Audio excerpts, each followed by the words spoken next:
Hello friends, welcome to my channel.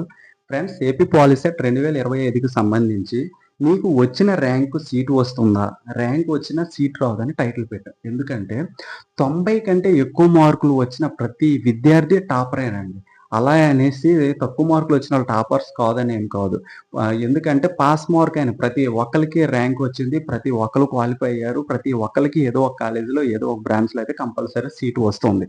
అయితే టాపర్స్‌కి merit rank వచ్చినా seat రాదన్నాం. ఎందుకంటే, ఈ టాపర్స్ అనేవాళ్ళు ఏం చేస్తారంటే, అందరూ టాప్ కాలేజీలో చేసుకునేటప్పుడు, అందరూ ఒకటే కాలేజ్ చేసుకొని, అందులో ఒకటే బ్రాంచ్ అంటే ఎక్కువ మంది కంప్యూటర్ సైన్స్ ఇంజినీరింగ్‌కి అండ్ ఈసీఈకి ప్రయారిటీ ఇస్తారు. ఈ ఒకటే బ్రాంచ్, ఈ 2 బ్రాంచ్‌లు టాప్ ప్రయారిటీ కాబట్టి, ఈ 2 బ్రాంచ్‌లే టాపర్స్ అందరూ అప్లై చేసేటప్పుడు ఒకే కాలేజీలో సీట్స్ అన్నీ తక్కువుంటాయి కదండీ!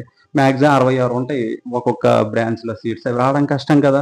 అందుకోసమే మీరు ఎంపిక చేసుకునే క్రమంలో గవర్నమెంట్ పాలిటెక్నిక్ అయినా, ప్రైవేట్ కాలేజీలో అయినా బెస్ట్ కాలేజ్‌ని చేసుకొని మీకు నచ్చిన బ్రాంచ్‌లో సీటు కోసం ట్రై చేయండి.